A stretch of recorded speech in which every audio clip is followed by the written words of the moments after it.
menjelaskan mengenai materi kami tentang Enterprise Resource Planning atau ERP. Sebelumnya, perkenalkan, nama saya Elizabeth Amuna, dan beberapa rekan saya di video selanjutnya akan menjelaskan apa itu ERP.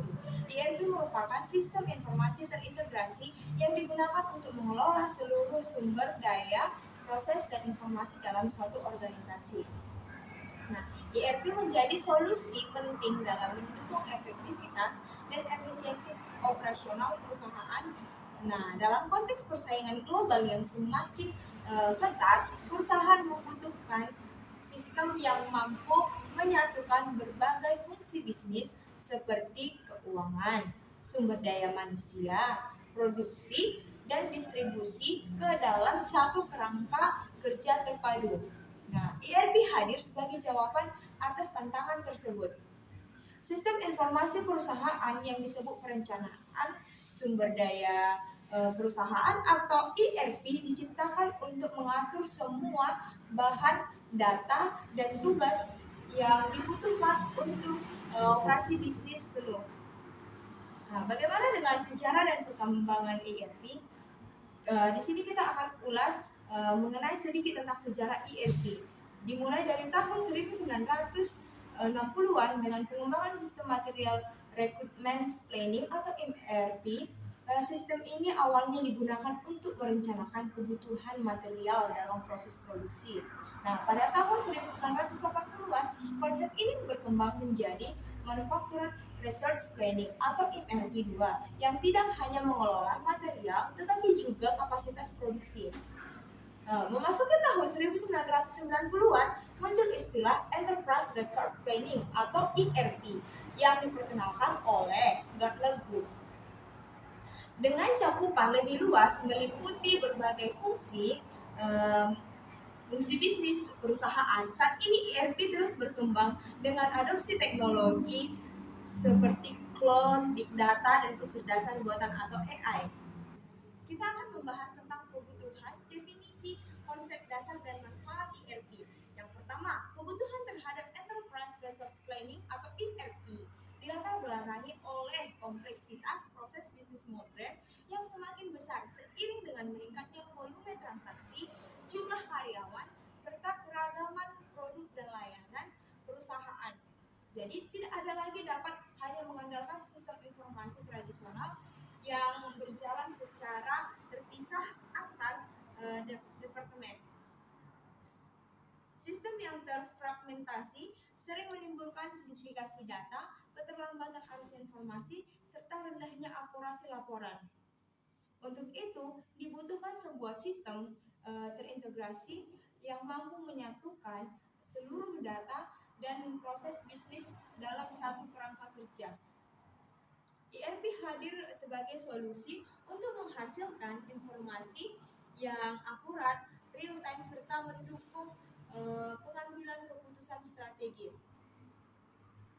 Lebih jauh, ERP membantu perusahaan meningkatkan efisiensi operasional dan memperkuat daya saing di pasar yang kompetitif.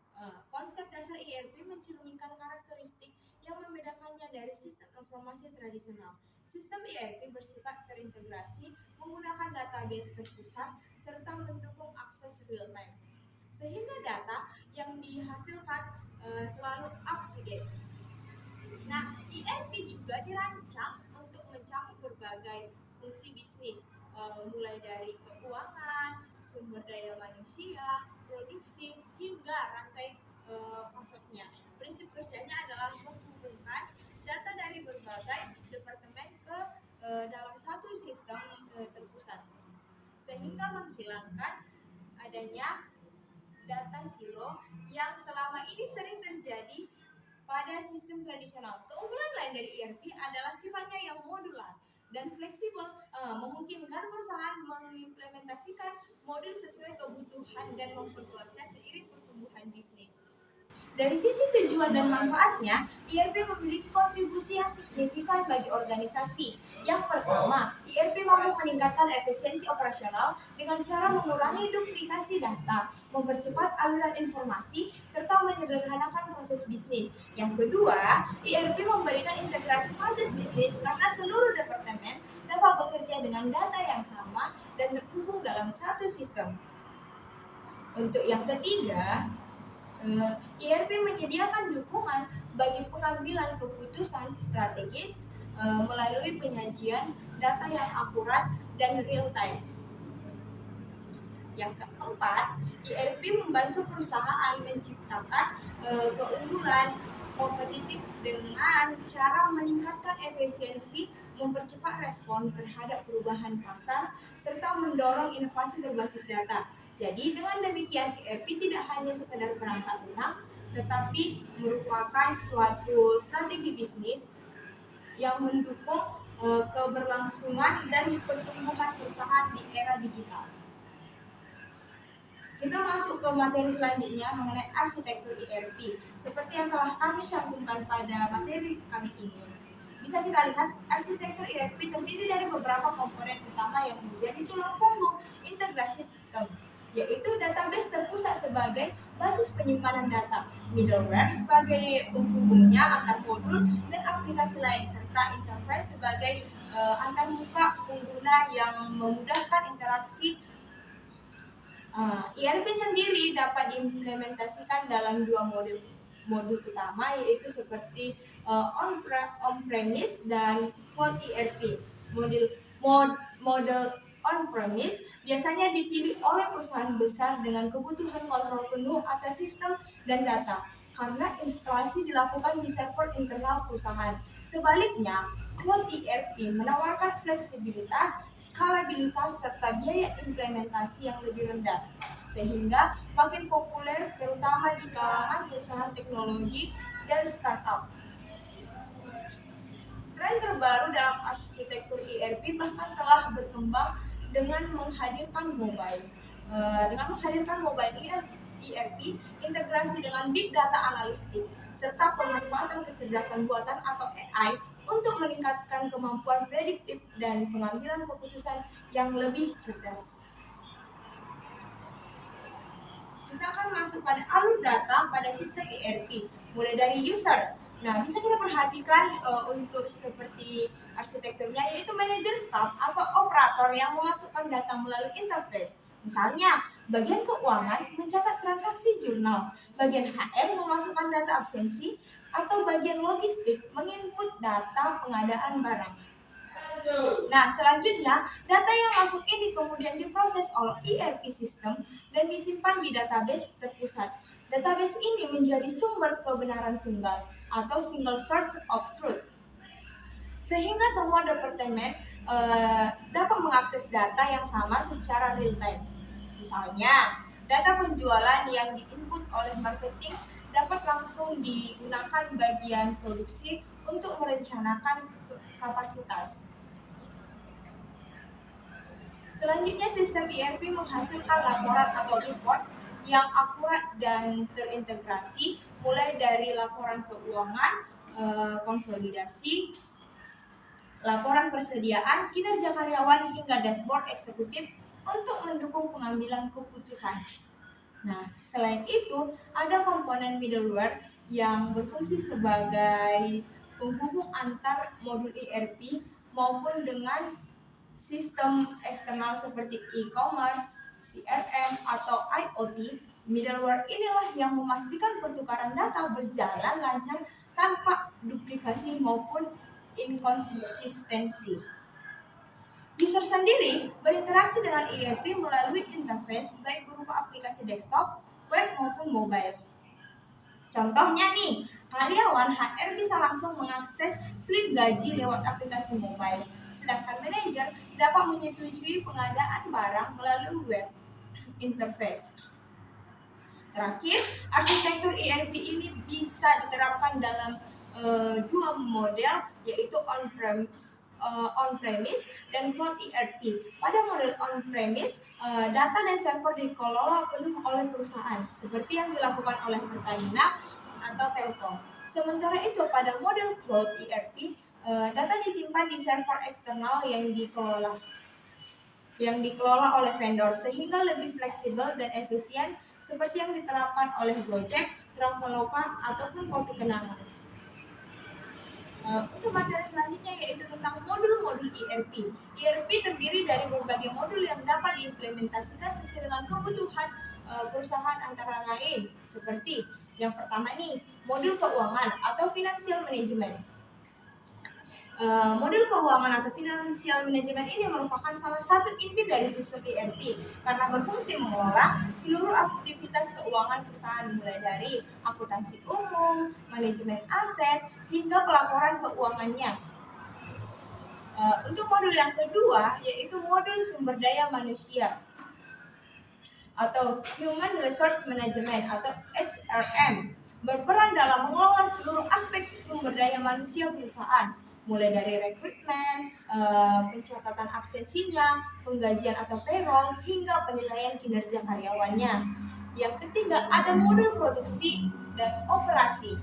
Nah, modul ini umumnya digunakan oleh perusahaan manufaktur untuk merencanakan dan mengendalikan proses produksinya. Yang keempat, modul Supply Chain Management atau SCM yang bertujuan untuk mengelola aliran barang, informasi, dan keuangan mulai dari pemasok hingga pelanggannya. Yang kelima, modul Customer Relationship Management atau CRM berfokus pada pengelolaan data pelanggan, analisis perilaku konsumen, serta strategi pelayanan. Selain modul utama, ERP juga menyediakan berbagai modul tambahan yang menyesuaikan kebutuhan bisnis. Misalnya, modul project management yang digunakan perusahaan konstruksi seperti Wika untuk memantau progres pembangunan proyek agar sesuai waktu dan anggarannya. Modul quality control atau QC digunakan industri farmasi seperti Kalbe Farma untuk menjamin mutu produk sesuai standar BPOM. Sementara itu, modul bisnis intelijensi atau BI memungkinkan perusahaan retail seperti Alfamart menganalisis tren penjualannya, menyusun strategi promosi yang tepat sasaran, serta dengan adanya modul tambahan ini, ERP semakin fleksibel dalam mendukung beragam kebutuhan perusahaan. Inilah sebagian dari materi kami. Mungkin materi yang selanjutnya akan lebih jelas dijelaskan oleh partner saya selanjutnya. Terima kasih. Selanjutnya implementasi ERP. Yang pertama, ada perencanaan atau planning. Tahap awal ini merupakan fondasi keberhasilan seluruh implementasi ERP. Perusahaan harus menetapkan tujuan yang jelas, apakah untuk meningkatkan efisiensi operasional, mempercepat integrasi data lintas departemen, atau memperkuat pengendalian manajerial. Tujuan ini akan menjadi pedoman dalam setiap keputusan proyek. Selanjutnya, perusahaan membentuk tim proyek khusus yang biasa terdiri dari komite pengarah, project manager, serta functional lead dari masing-masing divisi terkait. Yang kedua, ada pemilihan vendor atau vendor selection. Tahap berikutnya adalah memilih penyedia ERP yang paling sesuai dengan kebutuhan perusahaan. Kriteria yang digunakan biasanya meliputi kelengkapan fitur, fleksibilitas dalam konfigurasi, skalabilitas, apakah sistem dapat berkembang seiring pertumbuhan perusahaan, harga, dan dukungan teknis. Yang ketiga ada konfigurasi dan kustomisasi atau configuration dan customization. Setelah vendor dipilih, tahap selanjutnya adalah menyesuaikan sistem dengan kebutuhan perusahaan. Perusahaan perlu mendesain ulang proses bisnis yang akan dijalankan di ERP dalam bentuk to be process atau proses ideal yang sesuai best practice. Selanjutnya, dilakukan konfigurasi modul sesuai fungsinya. Misalnya modul keuangan untuk pelaporan, modul SDM untuk penggajian, atau modul produksi untuk perencanaan kapasitas. Yang keempat ada pelatihan atau training dan change management. Tahap ini sangat penting untuk memastikan sistem dapat diterima dan digunakan dengan baik oleh karyawan. Proses pelatihan dilakukan terutama untuk key user atau pengguna kunci yang akan menjadi perantara antara tim proyek dan pengguna akhir. Selain pelatihan teknis, perusahaan juga harus menyiapkan dokumentasi seperti manual pengguna dan SOP baru yang sesuai dengan sistem ERP. Yang kelima ada Go Live atau implementasi di produksi. Tahap Go Live adalah saat ini ERP mulai digunakan di lingkungan operasional nyata. Sebelum aktivasi, dilakukan migrasi dan data terakhir dari sistem lama ke ERP baru. Proses ini sangat kritis karena kesalahan data akan langsung berdampak pada transaksi bisnis. Yang keenam ada evaluasi dan continuous improvement. Implementasi ERP tidak berhenti setelah Go Live. Evaluasi secara berkala harus dilakukan untuk menilai efektivitas sistem dengan mengukur indikator kinerja utama atau KPI, misalnya pengurangan waktu penutupan laporan keuangan, efisiensi biaya operasional, atau peningkatan kepuasan pengguna. Selanjutnya ada strategi pemilihan ERP. Dalam pemilihan ERP, organisasi harus mempertimbangkan kebutuhan bisnis, anggaran, dan skala operasi. Beberapa sistem ERP yang populer pada umumnya dipertimbangkan. Terdapat itu ada 5. Yang pertama ada SAP ERP atau SAP S/4HANA. Digunakan oleh perusahaan besar multinasional. Kelebihannya adalah integrasi mendalam, skalabilitas, dan dukungan global. Namun biayanya relatif tinggi. Yang kedua, ada Oracle NetSuite atau Oracle ERP Cloud. Cocok untuk perusahaan menengah hingga besar, menawarkan fleksibilitas berbasis cloud dengan modul yang komprehensif. Yang ketiga ada Microsoft Dynamics 365. Integrasi kuat dengan ekosistem Microsoft atau Office 365 Azure cocok untuk bisnis yang sudah menggunakan produk Microsoft. Microsoft Dynamics 365 hadir sebagai solusi yang banyak dipilih oleh perusahaan kecil hingga menengah, terutama bagi organisasi yang telah lebih dahulu menggunakan ekosistem Microsoft seperti Office 365, Teams, dan Azure. Yang keempat ada Odoo atau Open Source ERP dengan biaya implementasi lebih rendah, fleksibel, dan populer di kalangan UMKM. Namun, fitur kompleks perlu kustomisasi tambahan bagi usaha kecil dan menengah atau startup yang memiliki keterbatasan anggaran.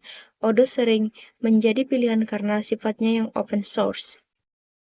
Biaya implementasi Odoo relatif rendah dibanding dengan sistem ERP lainnya, dan fleksibilitasnya memungkinkan perusahaan untuk melakukan kustomisasi sesuai kebutuhan. Dan yang kelima ada Infor, Episode, dan lainnya, lebih fokus pada industri tertentu atau manufacturing, distribusi, dan retail. Selanjutnya ada faktor kunci keberhasilan implementasi ERP. Banyak implementasi ERP gagal karena kurangnya persiapan dan pengelolaan perubahan. Faktor kunci keberhasilannya antara lain yang pertama ada dukungan manajemen puncak. Keberhasilan implementasi ERP sangat tergantung pada komitmen dan dukungan penuh dari manajemen puncak.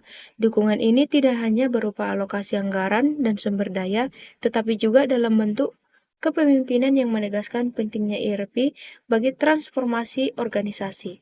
Tanpa keterlibatan aktif eksekutif, proyek ERP beresiko kehilangan arah dan mengalami resistensi dari karyawan. Yang kedua ada kejelasan tujuan dan skop. Sebuah ERP harus memiliki visi yang jelas serta ruang lingkup yang realistis.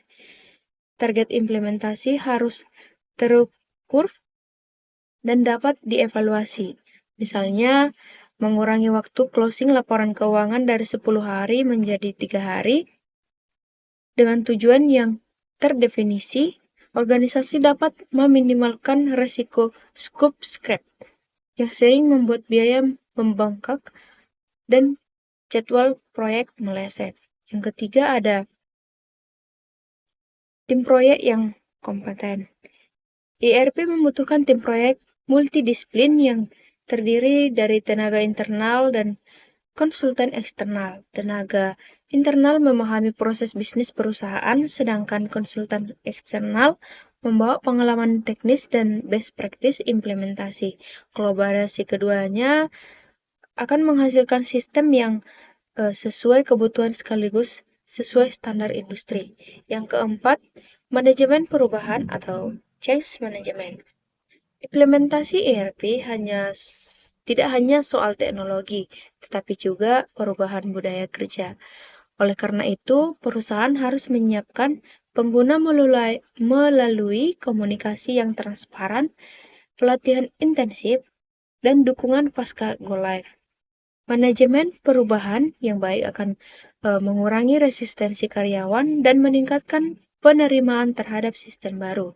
Yang kelima ada kualitas data. Data merupakan jantung dari ERP. Jika data yang masuk kotor, duplikatif, atau tidak konsisten, maka ERP tidak akan memberikan hasil yang optimal. Oleh karena itu, proses data atau pembersihan data harus dilakukan sebelum migrasi. Data yang valid, lengkap, dan akurat menjadi prasyarat utama bagi keberhasilan ERP. Yang keenam, pengujian yang memadai atau testing dan UAT. Sebelum go live, sistem ERP harus melewati tahap pengujian menyeluruh termasuk acceptance testing atau UAT. Tujuannya adalah memastikan semua fungsi berjalan sesuai kebutuhan bisnis dan bebas dari kesalahan kritis. Pengujian yang baik akan mencegah gangguan besar ketika sistem mulai dioperasikan secara penuh. Yang ketujuh ada strategi go live yang tepat. Terdapat beberapa strategi go live ERP, yaitu yang pertama ada Big Bang. Semua modul dijalankan sekaligus. Resiko tinggi tetapi cepat. Selanjutnya yang kedua ada phase implementation atau modul dijalankan bertahap sesuai prioritas, resiko lebih terkendali. Dan yang ketiga ada parallel run. Sistem lama dan baru dijalankan bersamaan sementara waktu untuk mengurangi resiko. Selanjutnya, yang kedelapan, ada monitoring dan evaluasi pasca go live. Sistem harus dipantau dan diperbaiki secara berkelanjutan untuk mencapai ROI yang diharapkan. Nah, selanjutnya ada tantangan dan hambatan ERP. Yang pertama, ada biaya investasi yang tinggi. Implementasi ERP bukan hanya soal memberi software, tetapi juga mencakup biaya lisensi, perangkat keras, infrastruktur jaringan, konsultan, pelatihan, serta biaya perawatan jangka panjang. Perusahaan kecil dan menengah seringkali kesulitan menanggung beban biaya ini. Bahkan pada perusahaan besar, investasi awal yang tinggi dapat menimbulkan resistensi dari manajemen apabila manfaat jangka panjang belum terlihat nyata. Yang kedua ada kompleksitas proyek. ERP mencakup berbagai modul yang mengintegrasikan seluruh fungsi bisnis, mulai dari keuangan, SDM, produksi, logistik, hingga rantai pasok. Karena itu, proses implementasi membutuhkan koordinasi lintas departemen. Semakin luas ruang lingkup proyek, semakin kompleks pula penyesuaian yang dibutuhkan. Nah, yang ketiga ada resistensi dari karyawan. Perubahan sistem kerja seringkali menimbulkan ketidaknyamanan bagi karyawan. Mereka mungkin merasa kesulitan beradaptasi, kehilangan kendali atas cara kerja lama, atau khawatir perannya akan tergantikan teknologi. Resistensi ini eh, bisa menyebabkan implementasi ERP berjalan lambat, bahkan gagal, jika tidak ditangani melalui program komunikasi, pelatihan, dan manajemen perubahan atau change management yang memadai. Yang keempat, ada kualitas data yang buruk. Migrasi data dari sistem lama ke ERP merupakan salah satu tantangan besar. Data yang tidak konsisten, duplikat, tidak lengkap, atau salah format dapat menghambat kelancaran sistem.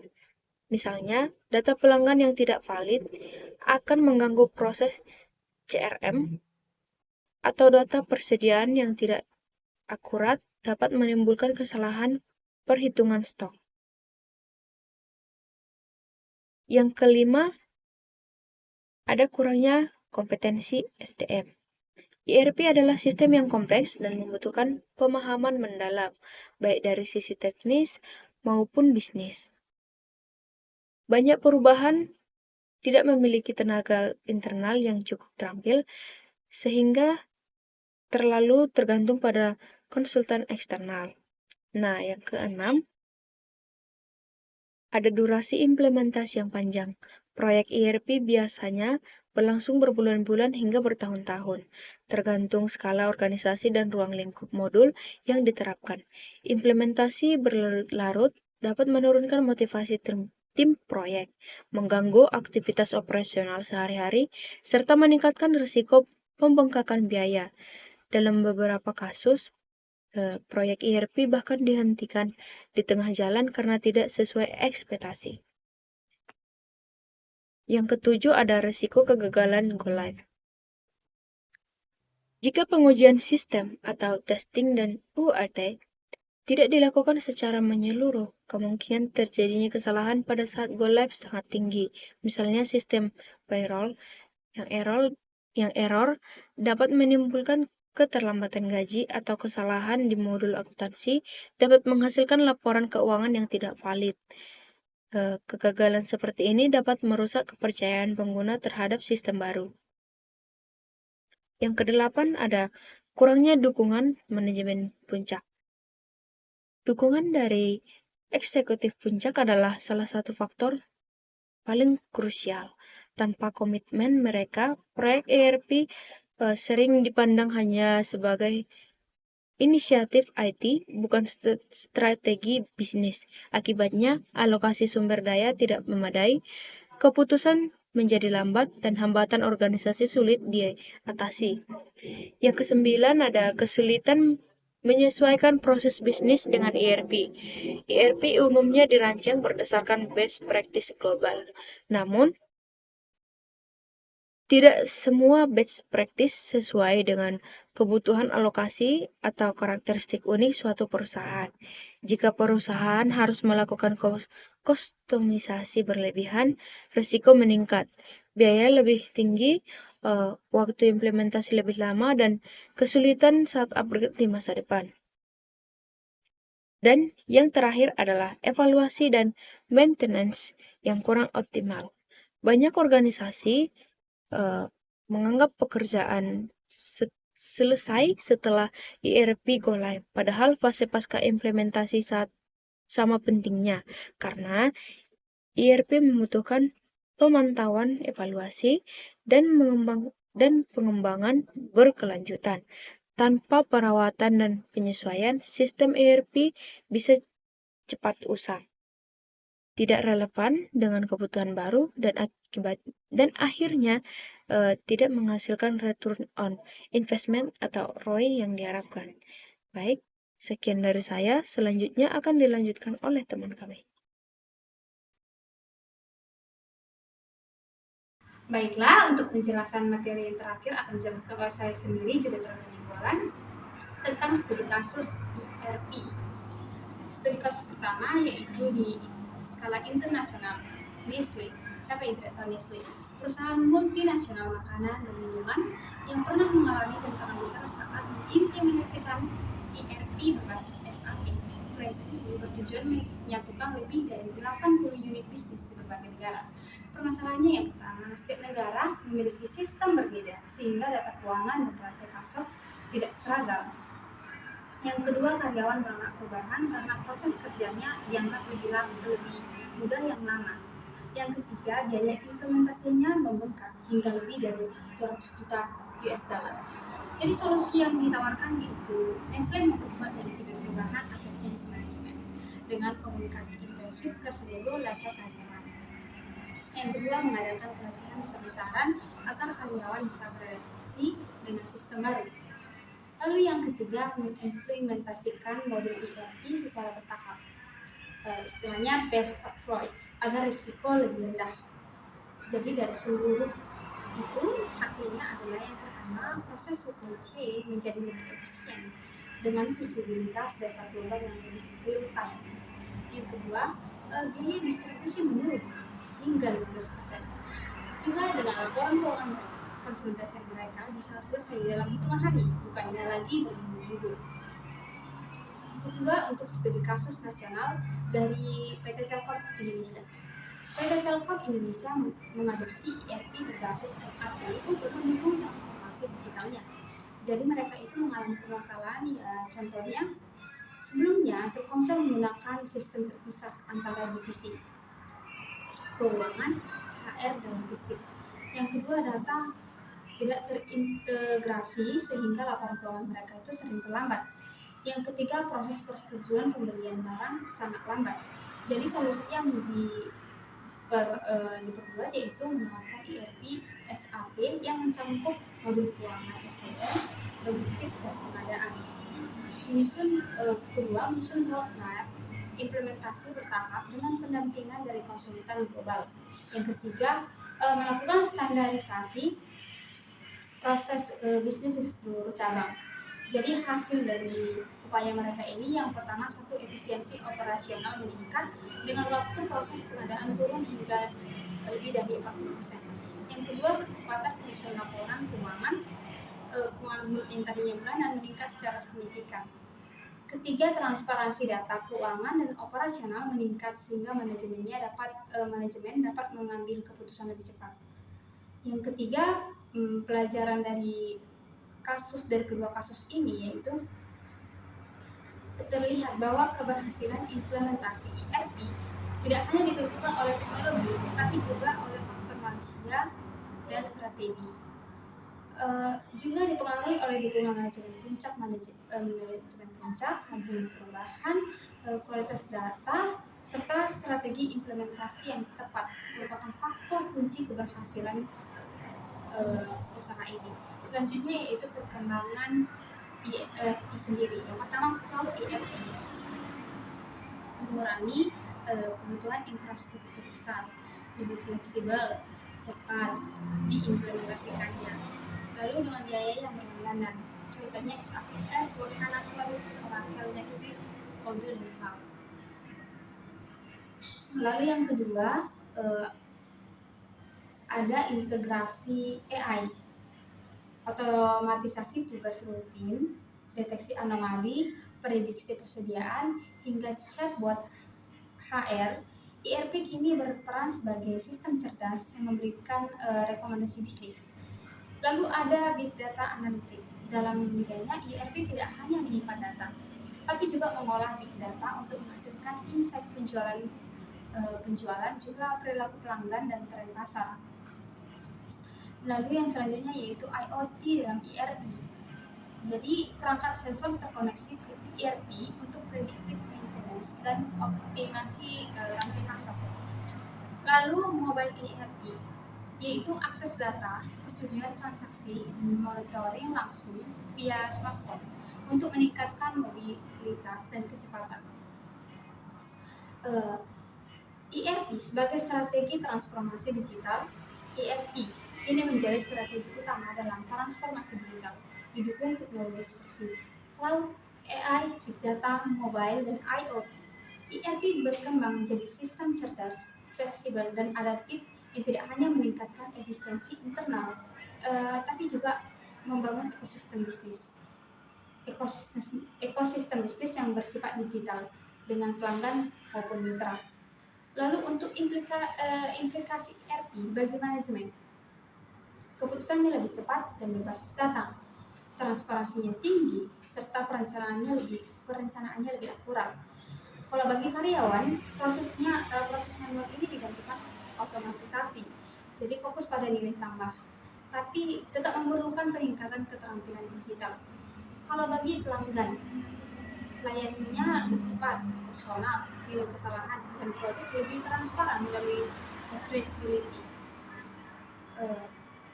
Lalu saya juga ada membuat DVD untuk konsep sistem ERP, kalian bisa lihat. Jadi saya akan jelaskan dulu arti DVD ini.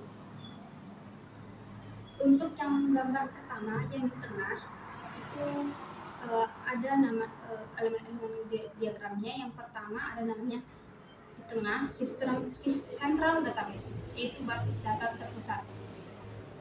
Jadi semua informasi dari berbagai bagian perusahaan disimpan dalam satu database. Itu punya tujuan, yaitu biar datanya nggak berpisah-pisah, sehingga meminimalisir duplikasi, kesalahan, dan mempercepat akses informasi. Lalu di sebelah kiri ada namanya front office, yaitu area depan perusahaan. Dia berhubungan langsung dengan pelanggan. Di sana ada komponen-komponen, yaitu seperti sales dan distribution, yang artinya penjualan dan distribusi. Ada juga di sana service application atau layanan pelanggan. Jadi fungsinya itu berkaitan langsung dengan pelanggan. Makanya di sebelah paling kiri ada tulisan customer. Yang kemudian untuk sebelah kanan yaitu back office, yaitu area internal perusahaan yang tidak langsung berhubungan dengan pelanggan. Di sana termasuklah financial application atau akuntansi atau keuangan. Lalu ada manufacturing application atau produksi, dan lalu ada inventory management atau persediaan. Semua ini mendukung proses internal agar berjalan efisien. Lalu di sebelah bawah ada human resource management atau HR. Di sana itu adalah modul yang seperti dijelaskan sebelumnya, modul untuk mengelola karyawan baik dari gaji, absensi, rekrutmen, penilaian kerja, dan lain-lain. Lalu ada yang paling tengah dan atas, itu disebut corporate reporting, yaitu laporan perusahaan yang dihasilkan dari berbagai data yang tadi untuk kepentingan manajemen yang digunakan nantinya untuk pengambilan keputusan. Nah, saya belum jelaskan yang supplier yang ditunjukkan sebelah kanan. Artinya, bagaimanapun ERP juga terkoneksi dengan pihak luar. Supplier itu artinya pemasok. Dia di sanalah data pembelian, bahan baku, supply chain terintegrasi dalam sebuah sistem. Nah, setelah dari penjelasan tadi, saya akan memberikan sebuah kesimpulan, yaitu sistem ERP lahir untuk mengintegrasikan proses bisnis yang sebelumnya terpisah melalui bisnis data terpusat, menghubungkan model keuangan, SDM, dan produksi hingga distribusi. ERP berevolusi dari pencatatan transaksi menjadi platform digital strategis. Keberhasilannya dipengaruhi oleh dukungan manajemen, infrastruktur kompetensi pengguna, dan manajemen perubahan. Namun, menghadapi tantangan seperti biaya tinggi, resistensi karyawan, dan kompleksitas sistem, dengan hadirnya teknologi cloud, AI, big data, IoT, ERP lebih fleksibel, cerdas, adaptif terhadap kebutuhan bisnis modern. Nah, itu tadi pembahasan tentang ERP dari kelompok 10. Kami ucapkan terima kasih, dan kami sangat berharap materi kami ini bermanfaat bagi penonton sekalian. Dengan begitu, ayo dukung kami dengan like, share, komen, dan subscribe channel YouTube kami ini untuk mendukung dan terus bisa belajar dari materi yang telah kami keluarkan. Apabila ada kesalahan kata, kami mohon maaf, dan terima kasih. Sampai jumpa.